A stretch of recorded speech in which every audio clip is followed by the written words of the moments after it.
Freestyle Travel. Hey everybody, this is the Freestyle Travel Show. I am your host, Kenny Flannery. This is the show where I talk about all things travel free, whether it's hitchhiking, couch surfing, bussing, planing, whatever. Kicking around, basically. Indefinite travel-y kind of stuff. And this episode, we're going to hitchhike together from Reno to New York City. This was a pretty interesting trip for me. Yeah, a lot of things happened on this trip. So the idea was to get to New York eventually. From Reno, my first goal was Minneapolis. I wasn't really planning on stopping. That's not how it worked out. There were a couple weird little stops. I got a slow but interesting ride as far as Wyoming. I'll get into that. But yeah, then from Minneapolis, it's pretty much, I had a few different ideas of how things might go. 4 or 5 different ideas of how things might go. And you know the road. The road just throws new ideas at you as you go, as would be the case on this trip. Yeah, things did not go quite as I thought. But it worked out. I'm here. I'm in New York. So if you listened to the last episode, you heard that I was in Reno for about 4 nights for free, staying at casinos. So that was pretty nice. I caught up on a bunch of sleep. I ended up winning, I think close to $100, something. Basically ate for free while I was there. Pretty good little rest spot, more or less. While I was in Reno, because I was there for 4 days, as I will occasionally do, not very often, I posted on Craigslist on the rideshare. My post was something along the lines of, I'm hitching east to Minneapolis. If anyone can give me a ride, that'd be great. No money for gas, have a driver's license, send me a message. So I got one response from somebody who wanted to do a bunch of meth and bang in Reno, so that was an ignore. But the only other message I got was someone who said, we're a few hitchhikers, we have a vehicle, none of us have a license, and we're going to North Carolina. So it's an interesting message to get, kind of. I was like, all right, cool, they're going all the way to North Carolina though. And I guess I'd be helpful with my driver's license. So I got that the morning I was leaving. So literally I called them as I was walking from the casino to the highway. Talked to this girl. It was a couple and one of their friends. And they said they were about 30 miles now east of Reno. And if I caught up with them, I could cruise as far as I wanted with them. So I'm like, all right, sweet. And they were going to wait for me, everything. So I caught a ride from a guy right away. He was going to Jackson, Wyoming, which is pretty close to where my mom lives, and a pretty long ride altogether. He wasn't going to go there all in one shot. He was going to stop in Jackpot, just the name of a town in Nevada. He was going to stay there for a night and keep going. So honestly, I was pretty tempted just to roll with him, even if I wasn't going to stop in Jackson. It would be a good ride altogether, even just to get as far as he was getting that first day.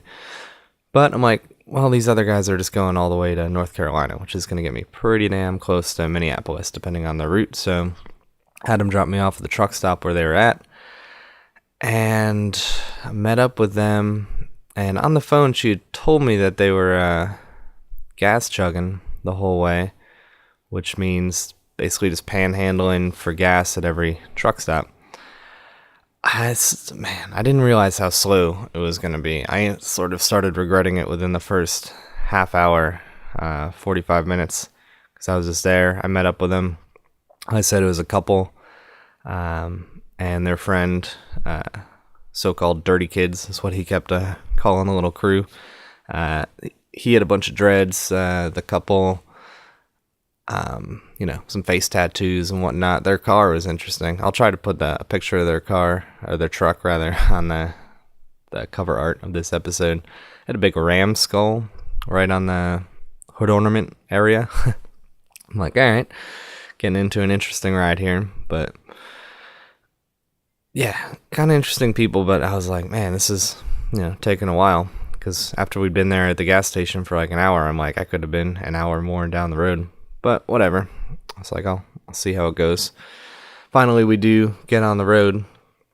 And we get as far as Winnemucca, I believe. And we're just hanging out at a Walmart parking lot there. Just for like an hour. I'm like, come on. Not really doing anything. Not really cruising. Let me take a sip of this. Drinking a coffee. How about that? Save the beer for later. Yeah,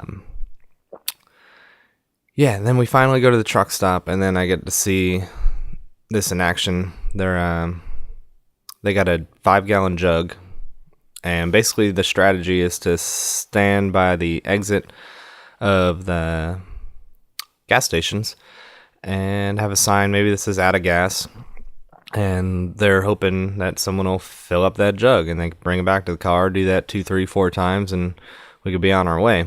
And people are giving them money and stuff too, but most of the time they're like, if people give us money, we save it for beer and other stuff. They're really just hoping someone will actually fill up the gas canister itself instead of using the money for it. So I'm like, all right, well, that's going to make things a little bit slower. So I'm just hanging out while they're taking turns doing that. Finally, we get cruising. Like I said, I don't know, when I'm hitchhiking, I'm usually, if I do have like a sort of destination in mind, I'm kind of like, let's keep cruising. Finally, we get going.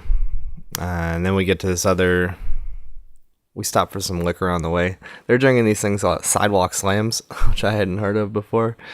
And basically you mix some kind of malt liquor with some kind of fruity thing. So what was like the first one? It was like King Cobra and Mike's Hard Lemonade, Steel Reserve Blackberry, and Mickey's, and that kind of thing. They were either drinking that or the best IPAs they could find. It was an interesting combination. So I'm doing most of the driving, all the driving really. We get to some other truck stop. It's dark. And the one dude gives me some acid. And at first I just pocket it. I'm like, okay. I'm a fan of acid, but I thought we were going to keep driving. So I'm like, I'm not about to pop some acid and hop in the car. But then it becomes clear that we're just going to stay there for the night. So I take that. It's pretty weak, as I was told. So I'm going that route, and we're just drinking, and next thing I'm talking to them about train hopping and stuff. They've done a ton of train hopping. These guys, that's how they usually get around, as far as I can tell. So I'm asking a bunch of detailed questions about that. I've always been interested in that, just haven't done it. So I'm hearing about them cruising around, and one dude smokes a little meth, starts tattooing himself in the front seat. And then he tattoos their dog licking an ice cream cone on his girlfriend's leg. Like, all right, that's happening in the front seat now. And we just stay up all night. And as soon as the sun starts coming up and people start coming to the gas station, then the dreaded hair guy, he goes out mostly and starts asking people for gas and just sitting there waiting. Finally, we get couple jugs of gas and we get moving again. I'm like, all right, sweet. But we don't go far at all. We go, I think, to Elko. Yeah, we go to Elko. Get to Elko. Turns out they've got a friend there. So we go maybe 10 miles from the highway, whatever it is. Go to their friend's house. Drinking some beers there. Becomes evident we're going to stay there for the night. So I'm like, all right, another slowdown. But then we go to this beautiful, beautiful spot. We all pile into a minivan and just go to this beautiful river. I had no idea. If you've ever driven through Elko, it looks like kind of a shithole. Actually, everyone I met there who lives there had said the same exact thing. But just outside of it, apparently, is this beautiful spot. So I'm like, all right, this is pretty cool. And we just proceeded to party all freaking night. It was a hell of a night, actually. But even in the middle of the night, I thought about leaving. I actually grabbed my bag and started walking until I realized I didn't have my shoes on. So I'm like, all right, I should stick around. Then the next day was a total wash. We just stayed there the whole next day. We didn't go anywhere, just sitting on the porch, drinking beers, kind of just watching the shadows shift, really. Not a very exciting day, and I'm getting kind of itchy. I'm wanting to see my friend here in Minneapolis and make some miles. And thankfully, the next day, the morning kind of dragged, but we got going. Taking a sip here. Yeah, so finally we're getting going, and every time we're actually moving, I'm feeling pretty good. So I'm driving us, and we get a little ways up the road, but again, like, we're going, just as far as the tank will take us, which is like 150 miles kind of thing. So we're never even going that far. Yeah, so I'm kind of bumming because it takes a while to get this gas and whatnot too. But we get to Wendover, I believe was the next place. And it's hot as hell too. Real hot. So we're sitting under a tree. There's 2 dogs, forgot to mention. So the 3 of them and 2 dogs, one of which was now featured on her leg licking an ice cream cone. And then some other random little dog runs over, and he's there for like 10-15 minutes, and no owner for this little dog in sight.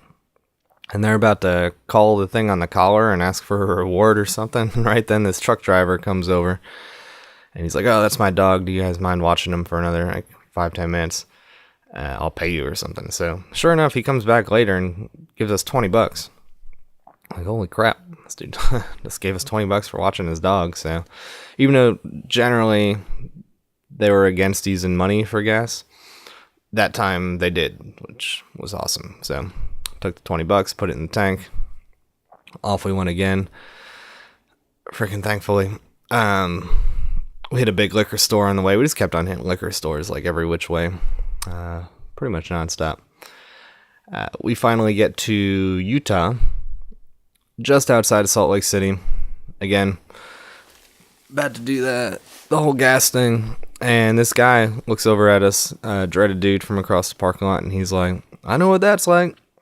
And he comes over and talks to us, and he was doing the same thing. He was panhandling for gas, tripping across the country on his way to either Colorado or Illinois. He hadn't really decided yet, and his transmission blew just 8 miles from that truck stop. He's like, "Yeah, I just filled up the tank, and transmission blew." So he was stuck there. He doesn't have the title to his car. Like, his dad's got it, and this whole story. And I guess you can't even junk your car without the title, so he's like considering abandoning it.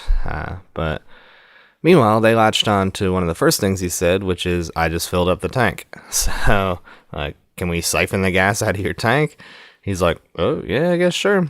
So they tried to take apart a hula hoop to siphon the gas out of this guy's car. That did not work.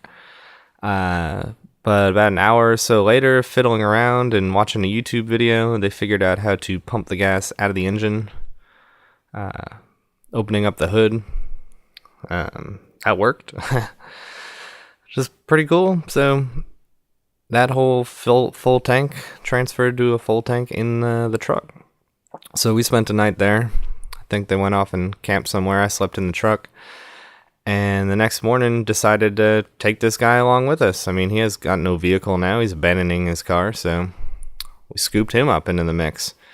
And at this point, I'm kind of thinking like this might be an out for me, because I'm wanting to make some miles. Like, this has been days now. We've barely gotten to Utah, I'm like, all right, now this guy's in the mix, and he's got a driver's license, obviously. So I feel a little less guilty if I bailed on these guys, none of which had a license. So, I mean, they'd been driving illegally for a while, so it wouldn't be like anything new to them. But it's a little bit better. So we cruise, and we get to Evanston, Wyoming. Finally to Wyoming. And again, we park near a gas station, not in it. That way we can't get kicked out. It's the idea. It's behind some tattoo shop. The tattoo owner came out at one point, and he's like, "You guys okay?" He was cool. He's just checking on us, I guess. And they're doing okay. Getting the dreaded guy, both of them actually now, got like a jug or two. And they went, the other two, the couple, they went into the tattoo shop to see if they could get free tattoos. That did not work, but they told them about some river. So it's like, all right, let's go to this river. And I'm like, all right, here we go. Gonna get slowed down again. But once we got to the river, I was feeling pretty good. It's like, all right, it's kind of a cool spot. It was a cool spot for like an hour or two. But after we were there for like 3, 4, 5 hours, I was like, damn, we're really getting nowhere. And I could feel even the dude who just joined us, he was kind of feeling the slowdown already too. He was expecting to move a little quicker. We finally leave there. We go to this parking lot, big liquor store. They go in to get liquor. Some like 20-year-old girl, there's an alien stencil on the side of this truck too. So she saw that and she's like, cool alien. I'm like, yep, sure. She comes over and talks to us and she's just like, yeah, this dude just got me this liquor. I'm 20 and he charged me like $40-50 or whatever it was. And she told us what she got. Like, she's like, I got some Mike's Hard Lemonade and this and that. Like, yeah, that should have been like $20. Definitely overcharged you. But meanwhile, she's just like, I do tattoos and stuff. And anyways, we told her what we were doing. And she's like, all right, well, in an hour, I can meet you at the Pilot truck stop. I'll fill up your tank, and then you guys can come over and party if you want to, and give you some tattoos, or I'll let you tattoo each other, whatever the hell. So like, fuck. So we go to the next truck stop, and they start, doing the gas dance, and it's almost sunset, and I'm like, all right, this is not looking good for movement. Like, probably gonna wait for this girl. Who knows what this party thing is gonna end up being? So I'm like, I gotta go. So I grabbed my bag and I was like, I gotta try to hitchhike, because I gotta start making miles. We were going like 150 miles a day or something, not very fast. If I'm hitchhiking, I know for sure I can make 300 miles, maybe 700 miles a day or something. Just depends on rides. So they're like, oh, well, we just got this jug. We're gonna get out of here pretty soon. But I see them fiddling with fishing poles because there's some kind of puddle. There's like a big puddleish pond, dirty puddle pond next to the gas station that they're going to try to catch some fish from or something. I'm like, there's no chance that we're getting out of here. You guys are going to pretend to go fishing, and then this 20-year-old is going to show up. Yeah, this is a disaster. So I'm like, thanks, but I'm going to keep going. So I partied with them. It was slow. They had interesting stories. They were an interesting bunch. I forgot, right before I met them, they had this story. The guy threw a rock at this duck's head, ripped it off underwater, and they cooked the duck and ate it. That was a good story. So, yeah, I was like, I'm gonna keep going. So, sure enough, I got a ride right away. But like I said, it was basically sunset. So this ride got me to a Green River where I walked through a tunnel and eventually camped out in the desert somewhere. Got up the next day, quickly got moving again. I got to Minneapolis in like 2 days. So it worked out. It worked out pretty well.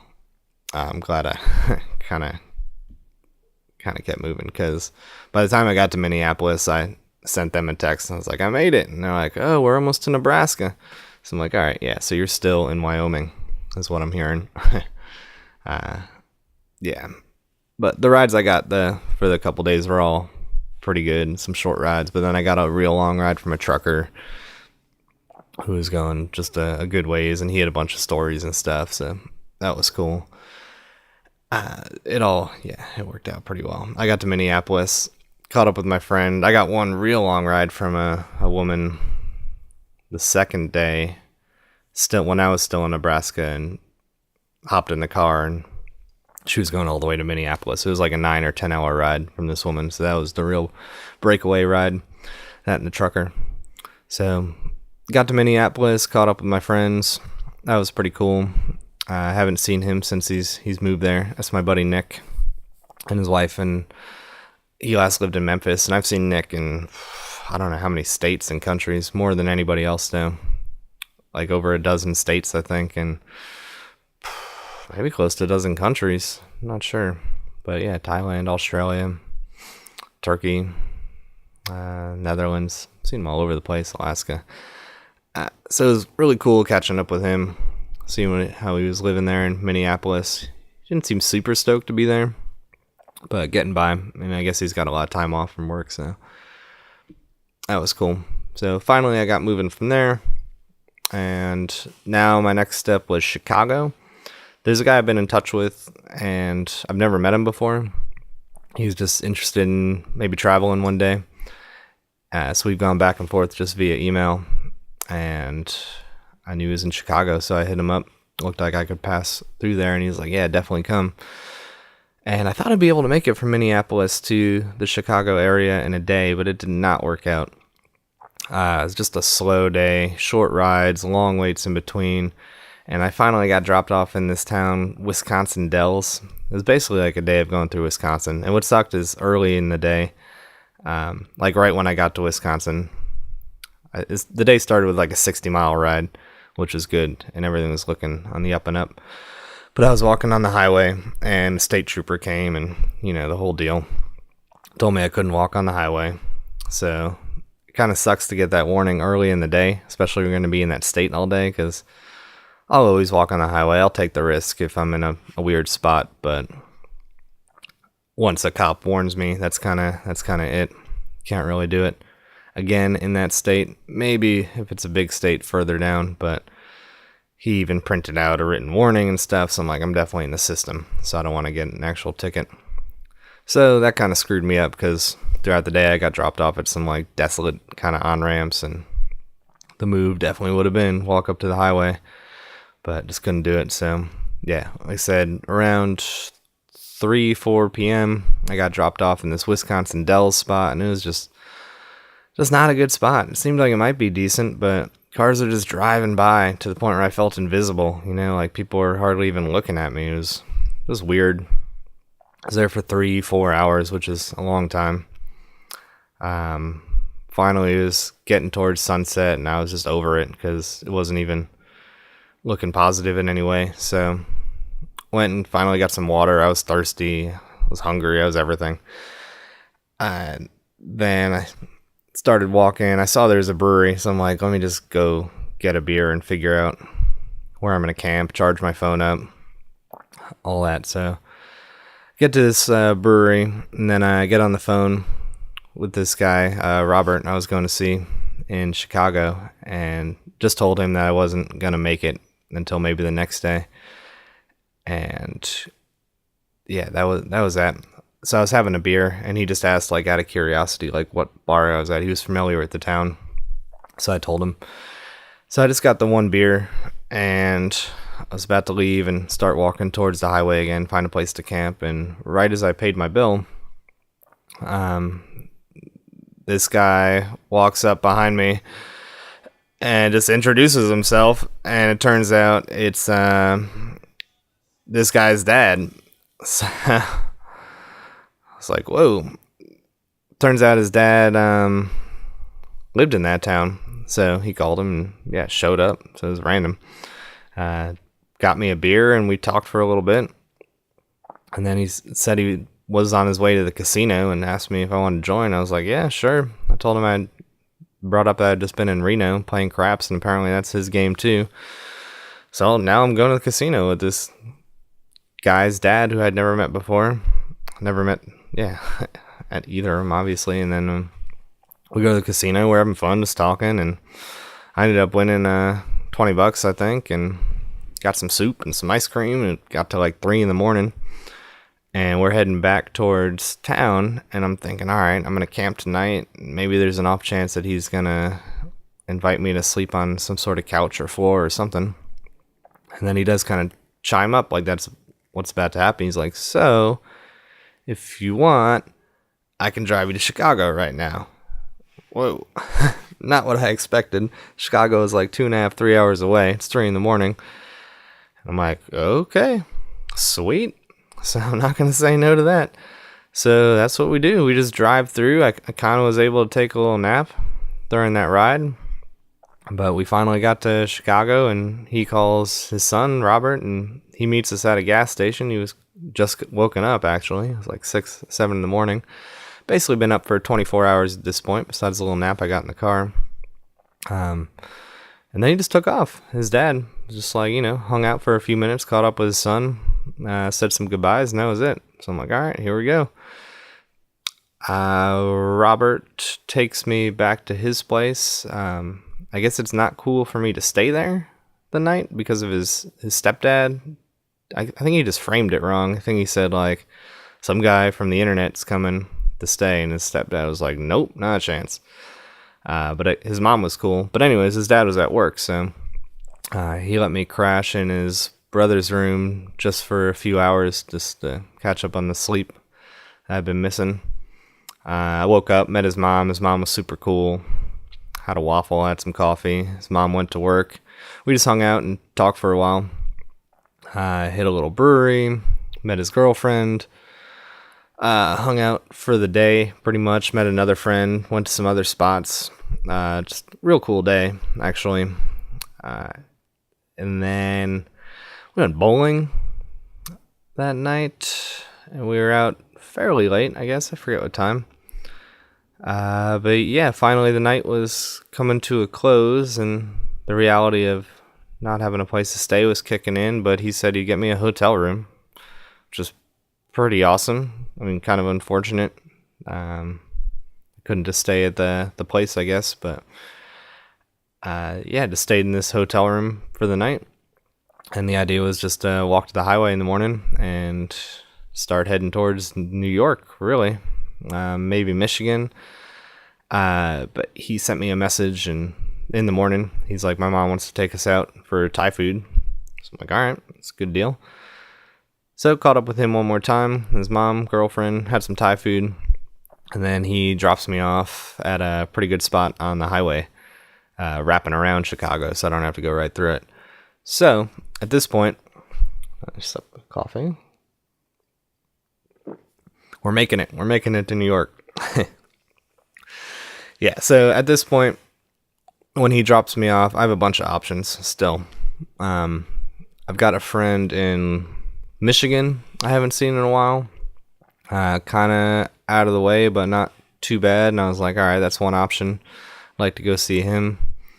Getting towards New York, I had a friend up in Buffalo. She was trying to go to the Fish concert that got rained out. I wasn't quite sure what the situation was, but that was a definite option, if not the target. I had another friend in Jamestown, kind of on the way, who I hadn't seen in a while. That was another thing. So yeah, off I went. And yeah, started off like this state trooper. She shouted at me. She had just parked in the rest area that I was at. Big old busy rest area, gas stations and stuff. She's like, you can't hitchhike. So I went over and talked to her, and usually I would just roll over, but I'm like, not these days. Now I'll kind of get into it a little bit. Still respectful as hell. Try to be nice, but I was like, oh man, I've been coming from California, Oregon. I looked into it. I thought it was legal. I looked up the laws, and she's like, I'm pretty sure it's not. And I'm like, pretty sure? She's like, let me see your ID. So I gave her my passport, and she looks at it, and she's like, all right, well, I guess you can. I'm like, all right, what? Just making up laws? Like, goofy ass cop. So she let me slide because I wasn't doing anything illegal. And she's like, aren't you worried that you're going to get into a truck and the driver's going to eat you? I'm like, wasn't really thinking about that. Not really worried about getting eaten by truck drivers, but thanks for the concern. So yeah, off she went. And yeah, rides started coming. A few different rides. It was moving fairly well. And yeah, cruised along. I got as far as close to Akron that night. And then the next day, I kept moving. Ohio does kind of suck to hitchhike through because there's tolls and things. And so it's even harder to walk on the highway because not only do you have to worry about like a cop showing up, but also right as you're walking on the highway, you have to pass the toll booth and hope that no one sees you and says something to you, which is the case this day. Someone at the toll right away saw me walking. They're like, you can't walk up there. So, like, damn. And then it's a little, if you don't have a sign, it's It's tricky because you don't go east or west until you go through the tolls, so you kind of need a sign that says east or west, just to, or you just gotta do what I did and just stuck my thumb out and kind of got lucky. The first person to stop was going the same way that I was going, so it worked in that case. But yeah, it's not my favorite state to hitchhike in, Ohio. But I kept it moving, and I was cruising and still east, and then I decided to make the turn up and head towards Jamestown, Buffalo. It was the same road that went to either, so I was hoping to at least make it to Jamestown. And yeah, it was like a smaller highway. I started walking on that, and yeah, that was goofy. I looked up and I saw this minivan way up ahead of me, and I couldn't tell if it was already there or if it had stopped for me. So I ran, got up to it, and as I got closer, there was no one in the driver's seat that I could see, and the passenger door was open.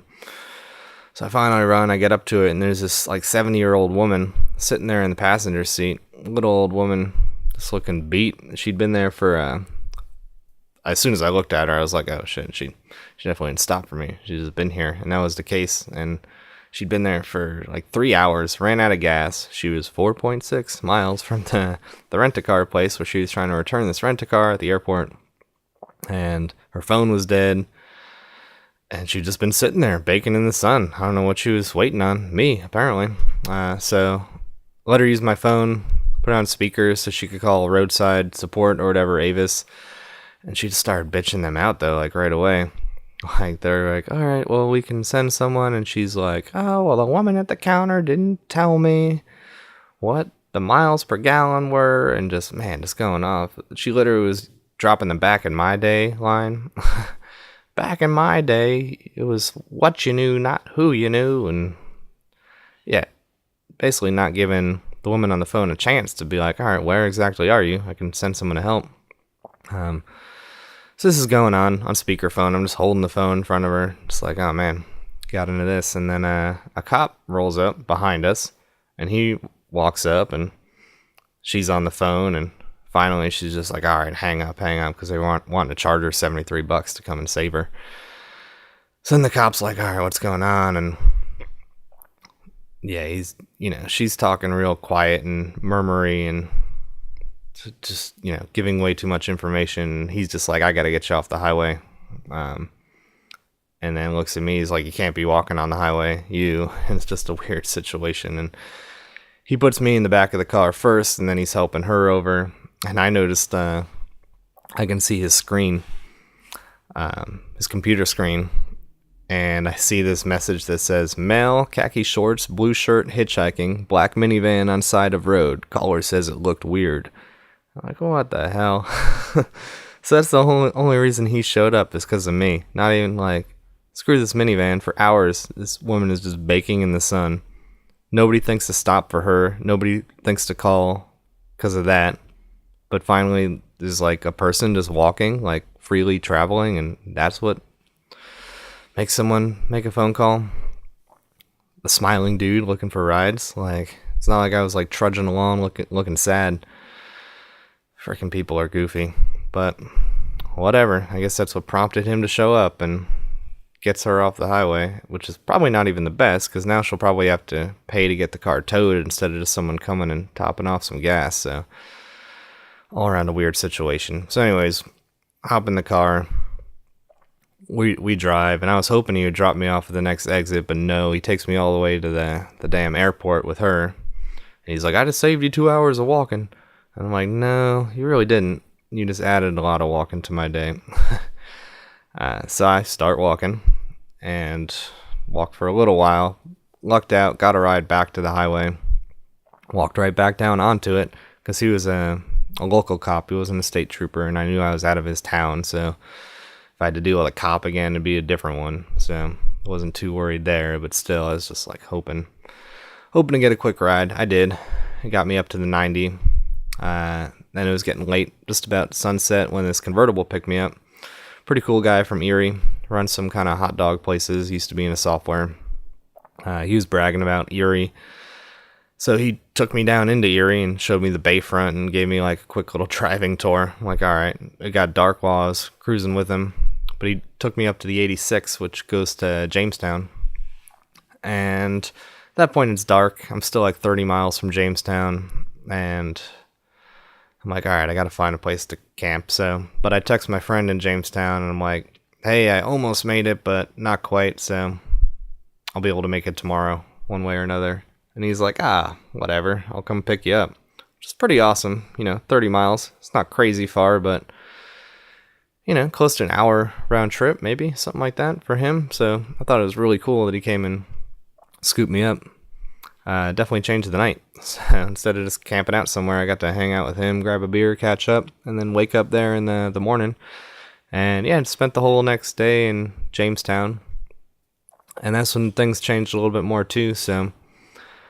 Like I said, my idea was to get to New York City, but I have a family who lives, my dad lives 45 minutes north of the city, and as does my stepdad, just over the border in Connecticut. So the idea was to see both of them for a few days, more than that maybe, just kind of catch up, hang out.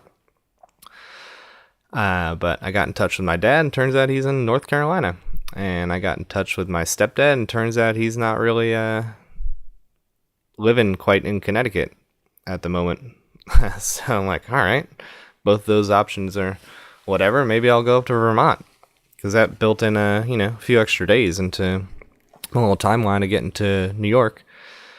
But when I got a call from my sister, and turns out she was in the city just for a day. She's been out of the country in Cyprus for a while, so I'm like, oh, well, I want to go see her, so I was gunning it for the city, and maybe was gonna stop at a friend's on the way as like a halfway point. But yeah, rides just worked out really well. I got a ride from this one dude just chain smoking spliffs the whole way to Albany, pretty much, and then right around Albany, I got a ride from someone going straight down into New York City. So yeah, it worked out. I got here, I don't know, 10 o'clock at night, 9 o'clock at night. Caught up with my friend Mark. There's an episode about him way back there. That's actually a pretty good episode if you just want to listen to the first little part of it, seeing him, because the last time I was here, he didn't know I was coming. But I told his wife, and then I showed up here and then just like hid behind the shower curtain when he got home from work, and like, it was just funny. I recorded the whole thing, just surprising him with some beer. Yeah, it wasn't much of a surprise this time, because he was about to go to bed, so his wife had to be like, yeah, Kenny's coming. So I showed up with some beer, and we caught up, and yeah, next day caught up with my sister in the city. It was pretty good. Saw my stepdad too. And yeah, now I'm here for a little bit. I think I'll be here for a couple weeks, actually, because I got a bunch of $1 Megabus tickets that leave early September. Probably going to make my way back to Mississippi and finish up some bivy packs. So anyone who's wanting a bivy pack, go to Freestyle Travel Gear and subscribe there, or just keep posted here, because I don't know how many I'm going to make. Maybe as much as 40, but maybe as few as like 5 or 10. Just depends on my mood when I get there. So if you want one, I would stay in touch, because there's not going to be a lot, and it's kind of like a little bit of a waiting list right now. People who are just waiting, so waiting to hear that they're ready. So if you want one, definitely be ready for that. So yeah, there we go. That's hitchhiking from Reno to New York City. Yeah, all kinds of good times. So yeah, next episode, I don't know. Like I said, I'll be in the city for what looks like a couple weeks. And yeah, we'll go from there. See what happens. So, that is it. Alright, you guys. Hope you enjoyed hitchhiking with me right there. Good ride. And until the next episode, I will see you down the road.